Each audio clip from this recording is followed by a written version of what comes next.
The ship was dying, everyone aboard knew.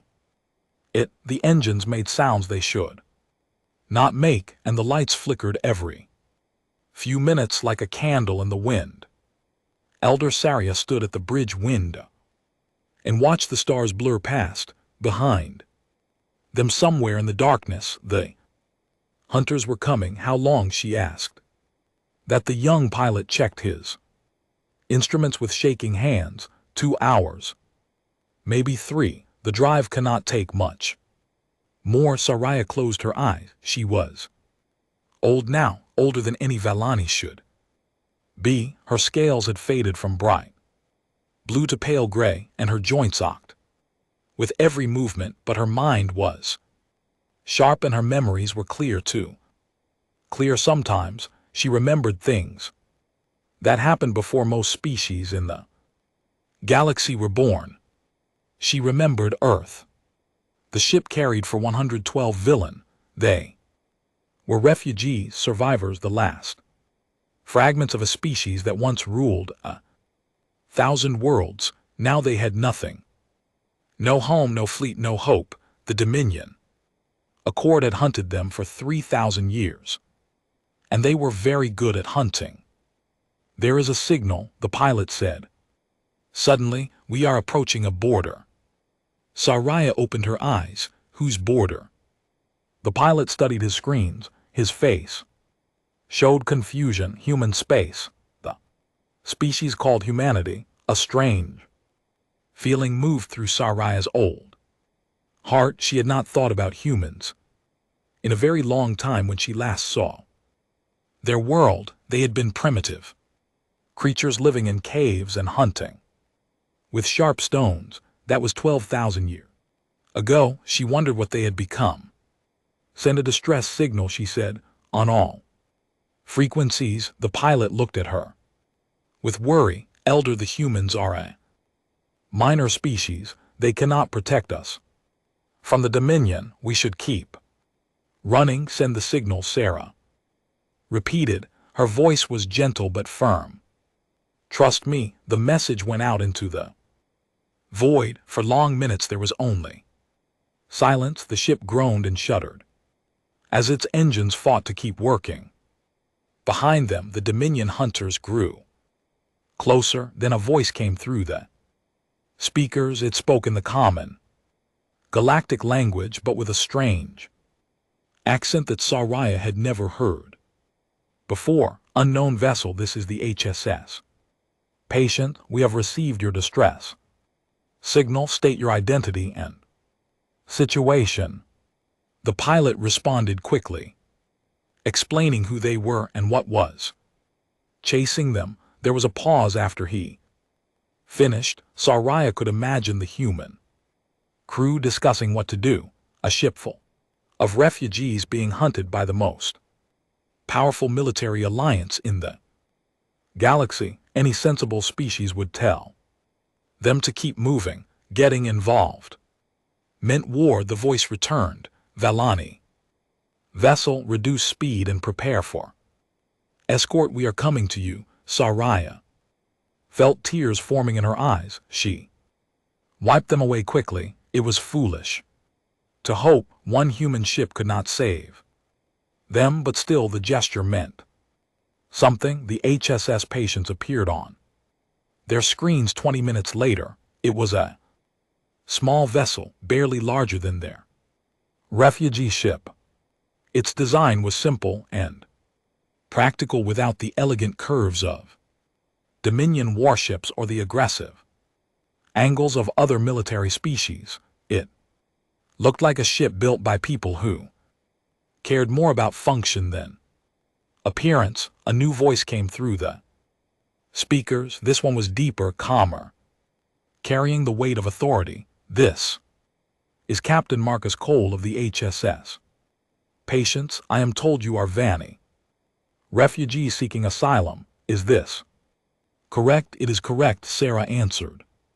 But Captain, you should know that the Dominion Accord is hunting us. They will not stop at your border. If you help us, you will make powerful enemies. There was a brief silence. When Cole spoke, Again his voice had changed. There was something new in it, something Sarah could not identify. Did you say Vanny?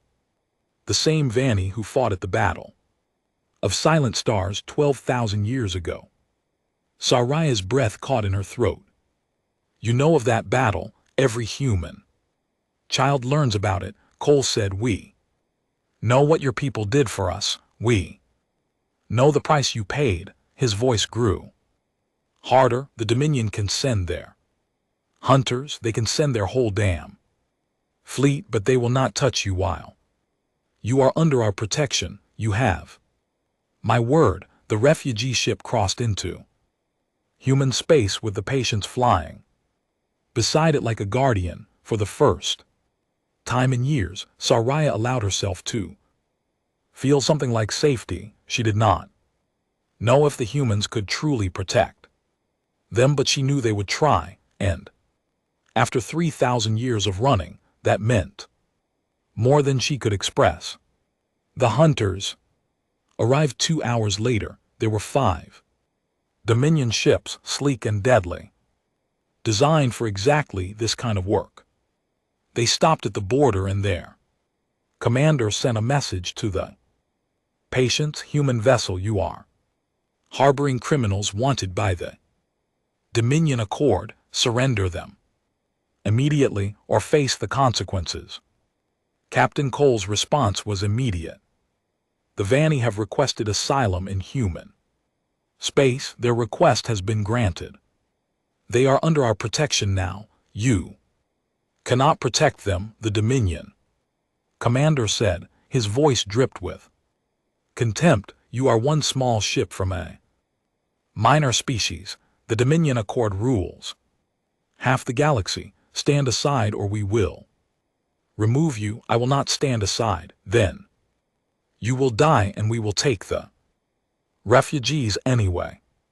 Your gesture is meaningless. Cole laughed. It was not a nervous laugh or a scared laugh. It was the laugh of someone who knew something the other person did not. Let me tell you a story, Cole said. 12,000 ago my ancestors were nothing.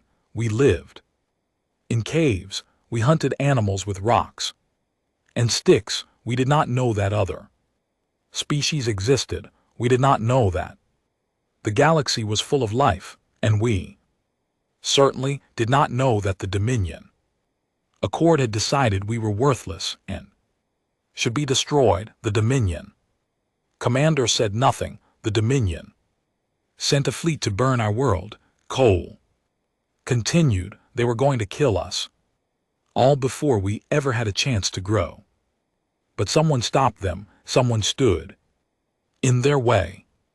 The Valani Empire, at the height of its power, looked at our primitive little world and decided we deserved a chance to live. They fought the Dominion fleet. They won, and then the Dominion came back with more ships. And the Veli fought again and again and again. Saraya listened with tears streaming down her face. She had not known that humans remembered. She had not known that anyone remembered. The Vanny sacrificed everything for us, Cole said. Their empire, their fleets, their home world, everything. They did not ask for thanks. They did not ask for payment. They simply believed that a young species deserved the chance to grow, and because of them we did grow. We became what we are today, ancient history, the Dominion commander said. But his voice had lost some of its confidence. It changes nothing. Surrender the refugees. You are not listening, Cole said. Humans remember. We remember everyone who helped us, and we remember everyone who tried to hurt us. We have been preparing for this moment for a very long time. The Vanny gave us a gift 12,000 years ago. Today, we begin to repay that gift. You are one ship, the commander repeated. What can you possibly do? I can delay you, Cole said simply. I can fight you and I can hurt you and I can make you bleed for every meter you advance, and while I am doing that, my message is traveling across human space at the speed of light. Every human world is hearing what I am hearing. Every human ship is learning what I am learning. The Valani need our help. The Dominion is threatening our friends. He paused.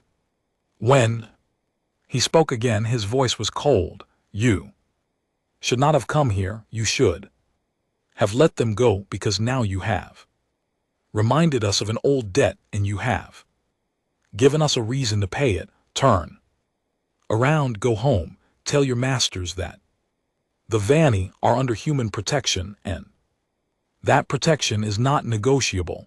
The Dominion commander's response was to order his ships forward. They crossed the border with weapons charging. The Patience moved to intercept a single small ship against 5 hunters. The battle lasted 11 minutes. The Patience took heavy damage. 2 of its crew members died, but when it was over, 3 Dominion ships were drifting wreckage, and the other 2 were running back across the border with critical damage. Captain Cole stood on his wounded bridge, bleeding from a cut on his forehead, and watched them flee. Then he opened a channel to the refugee ship. Elder Sarah, are you safe? We are safe, she whispered. Captain, I do not know how to thank you. You thanked us 12,000 years ago, Cole said. Everything that happens now, everything we do, it is because you gave us the chance to exist. Rest now. More ships are coming to escort you to Earth. You will be safe there. Earth, Saraya repeated. I saw your world once long ago. It was beautiful. It still is, Cole said, and soon you will see it again, this time as honored guests, this time as family. The message ended. Sarah stood alone at the bridge window, watching the stars, and for the first time in 3,000 years, she believed that her people might survive, not because they were strong, not because they were clever, but because long ago they had shown kindness to strangers, and those strangers had never forgotten. Across the galaxy, the news spread like fire. The Dominion had attacked human space. Humans had fought back, and now humanity was calling in an ancient debt. The galaxy was about to learn what that meant. She had never felt so humble, and she had never felt so hopeful. The galaxy was about to change forever, and she had never felt so humble, and she had never felt so hopeful. The galaxy was about to change forever, and Admiral Kether stood on the bridge of his flagship, the Dominion's Wrath, and watched human space grow larger on his screens. 200 warships followed behind him, each one carrying enough firepower to destroy a small moon. It was the largest fleet the Dominion had deployed in centuries, and Kathra was proud to command it. We are approaching the human defense line, his tactical officer reported. 50 ships detected. Kathra smiled, his sharp teeth gleaming in the bridge lights. 50 ships against 200. These humans are either brave or stupid. Possibly both.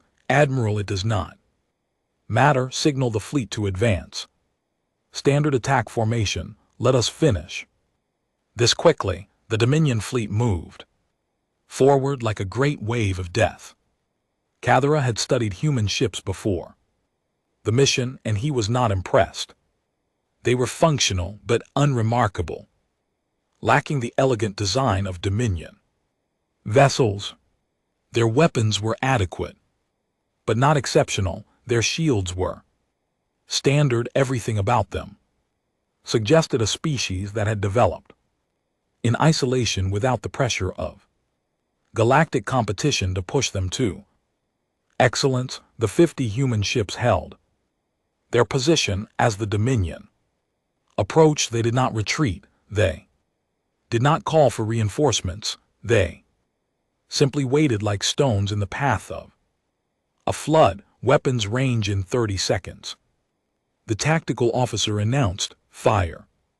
When ready, Kthra ordered, "Destroy them all." The battle began with a storm of energy. Dominion ships launched their weapons in perfect coordination, filling space with deadly light. The human vessels responded instantly, moving with surprising speed and precision. Their shields flared as they absorbed hits. Their own weapons struck back with unexpected accuracy. Kthra watched with growing interest as the humans fought. They were better than he had expected. Their tactics were clever, using the smaller size of their fleet to maintain flexibility. They supported each other, covering weaknesses, concentrating fire on vulnerable targets. One Dominion ship exploded, then another. A third lost its engines and drifted helplessly, but numbers were numbers. No amount of skill could overcome a 4-1 advantage. Slowly, inevitably, the human line began to break. Ships took damage they could not repair. Formations fell apart. The 50 became 40, then 30, then 20. "They are retreating," the tactical officer said with satisfaction. "The human fleet is falling back." Kia nodded. "Pursue them. Do not let them escape. I want this victory to be complete." The Dominion fleet surged forward, chasing the fleeing human ships. Kthra felt triumph building in his chest. This was how wars were supposed to go. The strong crushed the weak. The Dominion ruled because they were superior. Humanity was learning that lesson now, written in the fire of their burning ships. Then his sensors officer made a sound Kethra had never heard before. It was something between a gasp and a whimper. "Admiral," the officer said, his voice shaking. "New contacts, many new contacts." "Reinforcements, how many?" The officer turned to look at him. His face had gone pale. "Thousands, Admiral, thousands of ships." Kthra felt cold fear wash through him. He looked at his tactical display and saw it filling with new icons. They were appearing from everywhere, from behind asteroids, from the shadows of gas giants, from hidden positions throughout the system. Ships upon ships upon ships, more than he could count, more than he had ever seen. In one place. "That is impossible," he whispered. "The humans cannot have that many ships." "Our intelligence said our intelligence was wrong," his first officer interrupted. "Admiral, we need to retreat now." But it was already delayed. The human fleet that had been fleeing suddenly stopped and turned. They had not been retreating at all. They had been leading the Dominion into a trap. And now the trap was closing. The first wave of human ships hit the Dominion fleet from behind. They struck with devastating precision, targeting engines and weapon systems.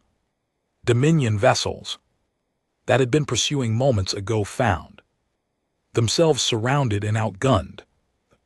Orderly formation collapsed into chaos. Kthra screamed orders, trying to organize a defense, but there was no defense against this. The humans were everywhere, their ships moving with perfect coordination like a single vast organism. Every time a Dominion captain tried to concentrate fire on one group, another group struck from a different angle. Every time a ship tried to retreat, it found its path blocked. The battle became a slaughter. On the human command ship HSS Resolution, General Ciro Conquo watched the tactical display with grim satisfaction. Everything was going according to plan. The Dominion fleet was being systematically dismantled ship by ship, formation by formation. Admiral Cathra's flagship is attempting to break through our lines. Her tactical officer reported, should we destroy it? Akono shook her head. No, disable it and prepare boarding parties. I want the Admiral alive. Yes, General. Across the battlefield, similar scenes were playing out. Human ships swarmed Dominion vessels, overwhelming them with coordinated attacks. Some Dominion captains tried to surrender, and the humans accepted their surrender, taking prisoners rather than destroying helpless ships. Others fought to the death, and the humans granted them that death quickly and cleanly. It was over in less than an hour. 200 Dominion warships reduced to wreckage and captured hulls. The greatest fleet the Dominion had sent to war in centuries, destroyed by a species they had dismissed as primitive and weak. Cathro was brought before General Okonkwo in chains. His scales had turned gray. With shock, he could not understand what had happened. He could not process the magnitude of his defeat. How, he demanded, how is this possible? Where did all those ships come from? Okonkwo looked at him with something that might have been pity. We built them, she said simply. Over 3,000 years we built them, ship by ship, weapon by weapon, soldier by soldier, all in secret, all waiting for this day. But why would you build such a fleet if you never plan to use it? You have stayed out of galactic affairs for your entire existence. Because we were waiting, Akono replied, waiting for the right reason to reveal ourselves, waiting for a cause worthy of everything we had prepared. She leaned forward. You gave us that cause when you threatened the villain. You reminded us of our debt. You gave us permission to finally pay it. Ketra's eyes widened with sudden understanding. This was always the plan. You always intended to. We hoped we would never have to. Akono interrupted. We hoped the galaxy would leave the Vanny alone. We hoped we could live in peace forever, building our strength but never using it. But we also knew that hope was not a strategy, so we prepared. And when you came for our friends, we were ready. Across the galaxy, news of the battle spread faster than light. The Galactic Council received reports of impossible numbers, thousands of human ships, tens of thousands, maybe more. Analysts struggled to explain where they had come from, how they had been hidden, why no one had known about them. Dominion received the same reports, and for the first time in 15,000 years, the rulers of half the galaxy felt fear. But the humans were not finished, even as the last Dominion ships in the first battle were being captured. More human fleets were emerging from hidden positions throughout the galaxy. They struck Dominion outposts. They appeared at strategic locations. They cut supply lines and disrupted communications. It was not just one battle.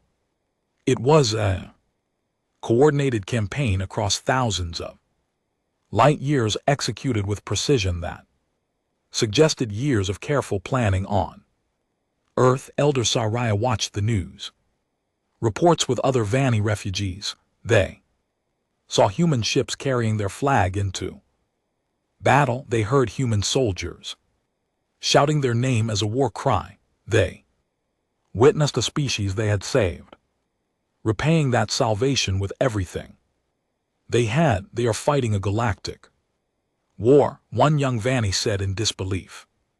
All for us, all because of what our ancestors did. Sa nodded slowly. This is what kindness can grow into, she said. When you plant seeds of compassion, sometimes they grow into forests you never imagined. Our ancestors planted seeds 12,000 years ago. Today we are seeing what grew from them. Will they humans win? Saraya thought about the question carefully. She had lived a long time. She had seen empires rise and fall. She knew that war was unpredictable, that victory was never certain, that clear's throat, even the strongest, could be brought down by bad luck or unexpected enemies. But she also saw something in the humans that she had not seen in any other species, a determination that went beyond logic, a commitment that defied calculation. They were not fighting because they thought they could win. They were fighting because they believed it was right, and that kind of belief could move mountains. I do not know if they will win, she admitted, but I know they will not stop trying, and sometimes that is enough. Back in the remains of the battlefield, General Okonkwo stood before Admiral Cathro one final time. We are sending you back to the Dominion, she told him. You will carry a message to your leaders. Tell them that humanity is coming. Tell them that we remember everything. Tell them that the Veli are under our protection, and that protection extends to everyone the Dominion has ever harmed. She paused. Tell them that their empire is over. The only question now is how many people have to die before they accept it. Keith looked. The war spread across the galaxy like wildfire. Human fleets appeared in systems that had never seen them before. They struck Dominion military bases. They disabled weapons platforms. They cut communication lines and disrupted supply chains. And everywhere they went, they did something that confused the Dominion commanders completely. They freed people on the planet KTH. Human soldiers landed in the capital city and announced that the Dominion occupation was over. The KTH people who had been conquered 3,000 years ago could not believe what they were hearing. They expected the humans to install themselves as new rulers. They expected demands for tribute, for resources, for loyalty. Instead, the human commander asked them one simple question: what do you need? Food, medicine, building materials, tools for reconstruction, education for children who had grown up under oppression. The humans provided all of it, asking nothing in return. Why are you doing this? The KTH leader asked. You are fighting a war. These resources could go to your military. Why waste them on us? The human commander, a woman named Colonel Adisa, smiled gently. Because this is why we are fighting the war, not to conquer territory, not to gain power. We are fighting to end the Dominion's cruelty. What would be the point of defeating them if we just became another version of them? The same scene repeated across dozens of worlds. Human forces would arrive, defeat the Dominion garrison, and immediately begin helping the local population. They built hospitals. They repaired infrastructure. They treated every species with respect and kindness, regardless of their history or their usefulness to the war effort. Words spread quickly. Species that had hated the Dominion for generations began to see the humans not as another threat, but as genuine liberators. Some began to offer assistance, intelligence about Dominion movements, safe harbors for human ships, volunteers who wanted to fight alongside the species that had shown them kindness. The Dominion Accord began to crack. Counselor Thrin stood in the emergency session of the Dominion High Council and tried to restore calm. It was not working. The representatives from 100 species were shouting accusing each other, demanding answers that no one could provide. We must unite against the human threat, Thrin insisted. If we stand together, we can still defeat them. They are clears throat. One species against many. Numbers are on our side. Numbers mean nothing if half of those numbers are ready to rebel, Admiral Vaughn replied. He had survived the disaster at the first battle by being too cautious to join the attack. Now his caution looked like wisdom. The humans are not just winning battles, they are winning hearts. Every world they liberate becomes their ally. Every population they help becomes their supporter. We are losing this war not because we are outgunned, but because we are outtaught. Then what do you suggest? Vor was silent. For a moment. Negotiation. We must offer the humans terms before we lose everything. Thrin laughed bitterly. Negotiate? After 15,000 years of dominance, the Dominion does not negotiate. The Dominion demands. Then the Dominion will fall, Vaughn said. Simply, I have studied the humans carefully. They are not fighting for territory or resources. They are fighting for an idea. You cannot defeat an idea with ships and soldiers. You can only defeat an idea with a better idea. And we do not have one. The council descended into chaos again. No decision was reached. No unified response was formed. The Dominion continued to fragment as some species began secret communications with humanity, seeking to switch sides before it was too late. On the human command ship, General Akono received a message from Counselor Thrin himself. He was requesting a meeting to discuss peace terms. What do you think? President Chen asked via secure communication. I think they are scared. Akono replied. They have realized they cannot win, and now they want to save what they can. She paused. The question is what we are willing to accept. What would you recommend? Nothing less than complete dissolution of the Dominion. Accord freedom for every species they have oppressed, justice for the leaders who committed the worst crimes, and a new alliance to replace them, one built on equality rather than fear. Chen was quiet for a long moment. That is a lot to ask. They tried to exterminate us. Akono reminded him. They hunted the villain for 3,000 years. They have enslaved and murdered countless species. Anything less than total transformation would be a betrayal of everyone who suffered under them. Agreed. Arranged the meeting, but do not accept anything that leaves the Dominion structure intact. They had their chance to be decent. They chose cruelty instead. Now they pay the price. The meeting took place on neutral ground, a space station at the edge of contested territory. Counselor Thran arrived with a delegation of the most powerful species. General Okonkwo came with only to aids an elder Saria who had insisted on being present. Thin looked at the old Vanny with barely concealed disgust. You brought one of them. This is supposed to be a serious negotiation. She is why we are here, Akono replied calmly. If you want to understand what we are fighting for, you need to understand who we are fighting for.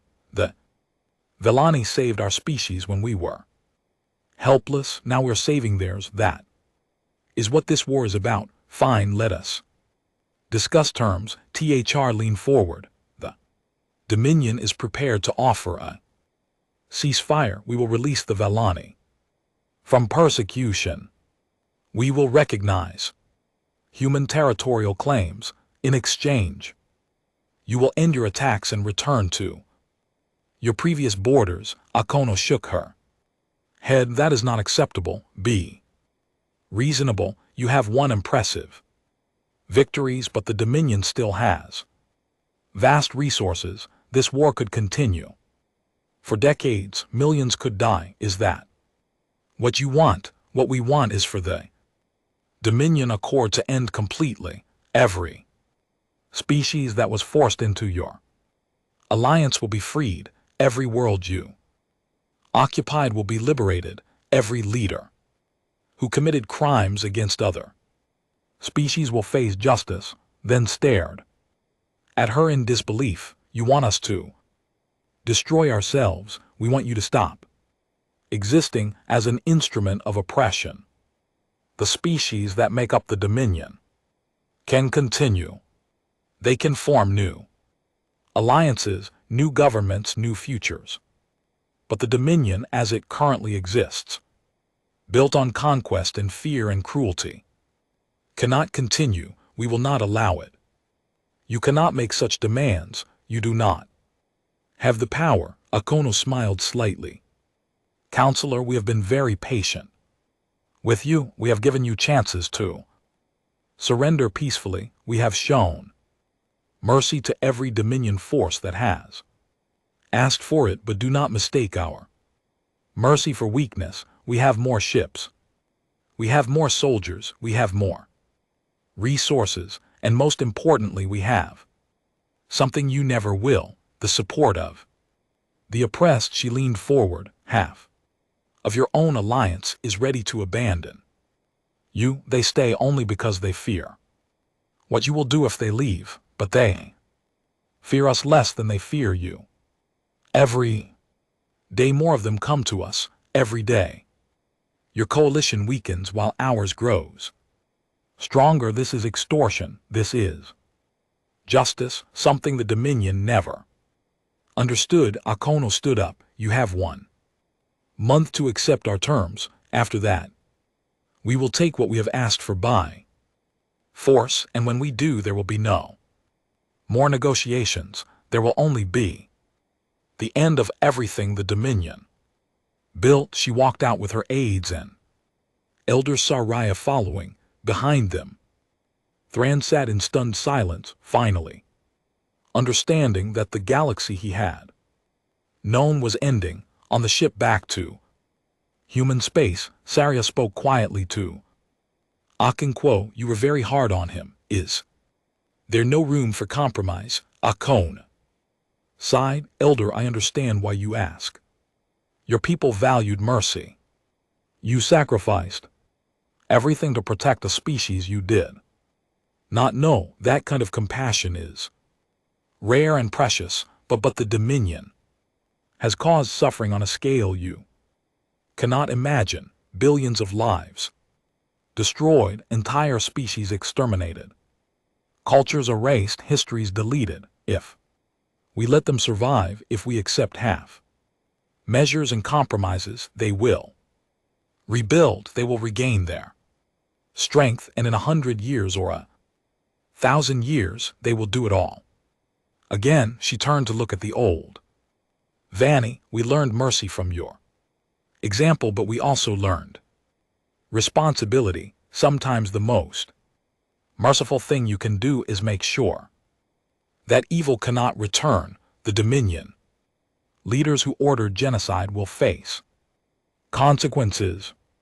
but the ordinary people, the species who were forced into the accord against their will, they will be free. They will have the chance to build something better. Sarah nodded slowly. I understand, and I think my ancestors would understand too. They did not save your species so that you would be weak. They saved you because they saw something in you worth protecting. Today, I see what they saw. What is that? The ability to be both strong and kind, to fight without losing your soul, to win without becoming the monster you defeated. Sarah smiled. That is humanity's gift. General, do not ever lose it. Akono returned the smile. We will try not to. That is all any of us can do. The month passed. The Dominion could not agree on terms. Some wanted to accept humanity's demands. Others wanted to fight to the death. The paralysis continued until it was too late. That human fleets surrounded the Dominion. Core worlds, the final phase of the war, began, and across the galaxy species, who had lived in fear for thousands of years, watched with hope as the old order finally started to fall. The Dominion capital burned in the night sky, but not from human weapons. The fires came from riots, from rebellions, from the collapse of a system that had held together through fear alone. When that fear shifted from the rulers to the liberators, everything fell apart. General Okonkwo stood on the bridge of the HSS Resolution and watched the chaos below. Her fleet surrounded the planet, thousands of ships forming an unbreakable ring. They could have destroyed the capital at any moment.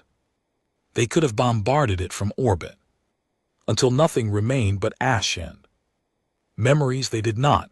Landing parties are ready. Parade reported. Ground forces can secure the government district within 6 hours. Tell them to proceed. Minimum force. We are here to end a government, not to punish a population. The people below did not choose their leaders. They do not deserve to suffer for decisions they never made. The landings began at dawn. Human soldiers moved through the streets with weapons ready but not raised. They secured government buildings. They arrested officials who had ordered atrocities. They protected civilians who ran toward them begging for help, convinced that these strange aliens from a distant world meant them no harm.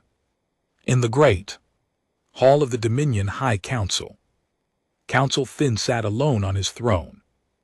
His guards had fled. His allies had abandoned him. His coalition had collapsed like a house built on sand.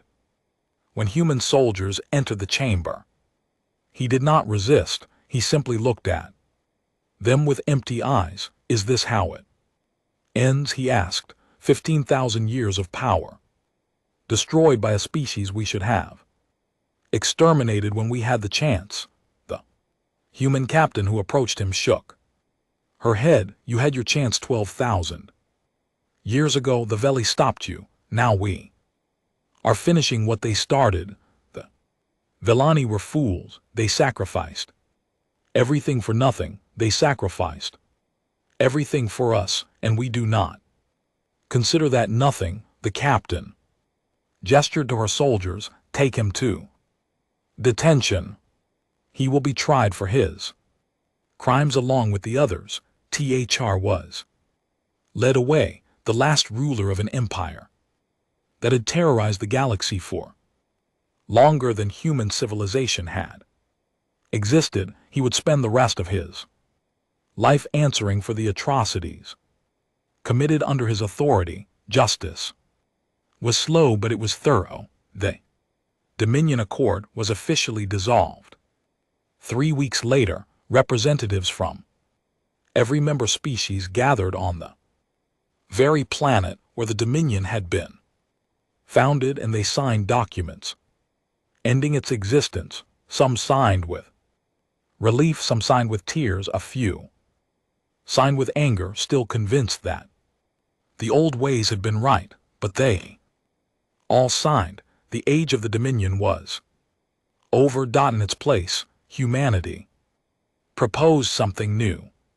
They called it the Covenant of Free Worlds. It would be an alliance of equals where no species dominated others, where decisions were made through cooperation rather than coercion, where the purpose was mutual benefit rather than conquest. We do not want to rule the galaxy, Ambassador Alelina Vasquez told the assembly. We never did. We build our strength not to dominate but to protect, first to protect ourselves, then to protect our friends. Now we offer that protection to everyone who wants it. What do you want? In return, asked a representative from one of the formerly enslaved species. Nothing except your friendship and your cooperation. Help us build something better than what came before. Help us create a galaxy where no species has to fear being exterminated for being different, for being weak, for being in the way of someone stronger. How do we know you will not become like the Dominion? Power corrupts. Every empire believes it is different until it is not. Vasquez nodded, acknowledging the question's validity. You do not know. We cannot prove our intentions with words. We can only prove them with actions over time. Watch us, judge us by what we do. If we ever become what we fought against, we expect you to oppose us the same way we oppose the Dominion. It was an honest answer, and the Assembly respected it. The Covenant of Free Worlds was established with humanity as a founding member, not a ruler. The first act of the new alliance was to establish rights that could never be violated. No species could be enslaved. No population could be exterminated. No world could be conquered against its people's will. The second act was to address the debt that had started everything on a beautiful world in a quiet system far from the old centers of power. The Villani were given a new home. It was not charity, it was restitution, paid for by the species that had hunted them, approved by the new covenant as a matter of justice. Elder Saraya stood on the surface of New Vallani and watched human ships departing overhead round her.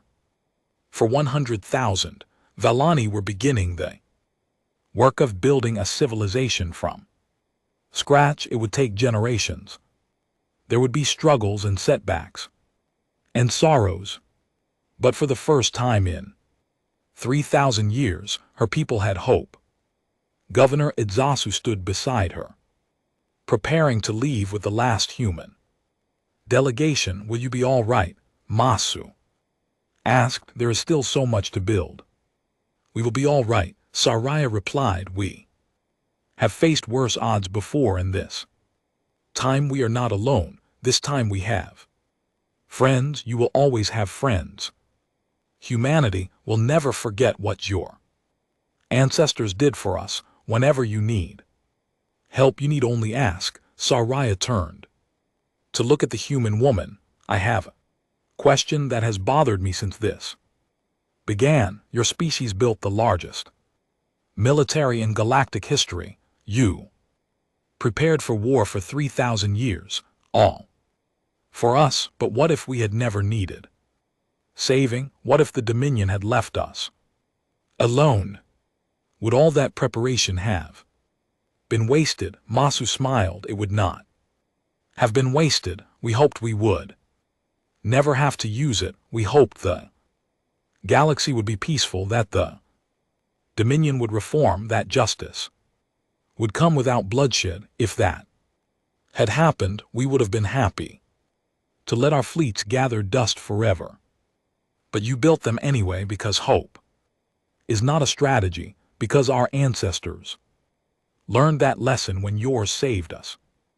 They were weak and primitive and only survived because someone stronger chose to protect them. They swore that their descendants would never be weak again. They swore that we would be the ones doing the protecting, not the ones needing it. Sarah nodded slowly. That is wisdom, hard wisdom, but wisdom. Nonetheless, your ancestors gave us that wisdom. Everything we are, everything we have achieved started with their choice to protect us. Today we repaid that debt, but in truth, it can never be fully repaid. Some gifts are too great for any repayment to match. The human delegation departed, and the Vanni were left to begin their new lives, but they were not forgotten. Human ships visited regularly bringing supplies in. Specialists in friendship, the Covenant, watched over them, ensuring that no one would ever threaten them again. Years passed. New Vanny grew from a handful of settlements into a thriving civilization. Children were born who had never known the fear of being hunted. Young Vanny studied history and learned about the ancient sacrifice that had saved a primitive species on a distant world and the extraordinary repayment that sacrifice had earned. In schools across New Vanny, teachers told the story of the debt. They showed images of Earth as it had been 12,000 years ago. Beautiful blue world inhabited by creatures who did not yet know they were part of something greater. They explained how the old Vanny Empire had seen those creatures and decided they deserved a chance to grow. They described the battles, the sacrifices, the long decline that followed, and then they showed images of what those creatures had become, the fleets that had shattered the dominion, the soldiers who had liberated entire worlds, the diplomats who had built a new order based on equality and respect. This is what kindness can create, the teachers would say. When our ancestors protected humanity, they did not know what would come of it. They simply believed that compassion was worth any cost, and they were right because of their choice. A great civilization rose from that small world, and because of that civilization, we exist today, free and safe and hopeful. On the anniversary of the liberation, humans and villain gathered together on both worlds. They shared meals and stories and memories. They honored the ancestors who had made this possible, both the Veli who had sacrificed and the humans who had remembered. Ambassador Ellen of Vasquez, now old and retired, gave the final speech at the celebration on New Valani. Her voice was weaker than it had been, but her words carried the same weight they always had. 12,000 years ago, ancestors gave us a gift we could never repay. They gave us our future, everything we built, everything we achieved, every human who ever lived since that day existed because of their choice. She looked out at the crowd, at the two species standing together under an alien sun. We tried to repay that gift. We fought a war. We freed billions. We built a new order for the galaxy. But even all of that is not enough. Some debts are beyond repayment. All we can do is try to be worthy of them. She smiled, the same warm smile she had worn in the Galactic Council chamber so many years ago. Our ancestors were saved by kindness. We became strong through patience. We won through determination. But in the end, what mattered most was not our strength or our patience or our determination. What mattered was that we remembered. We remembered who helped us. We remembered why we were fighting. We remembered what kind of species we wanted to be. She raised her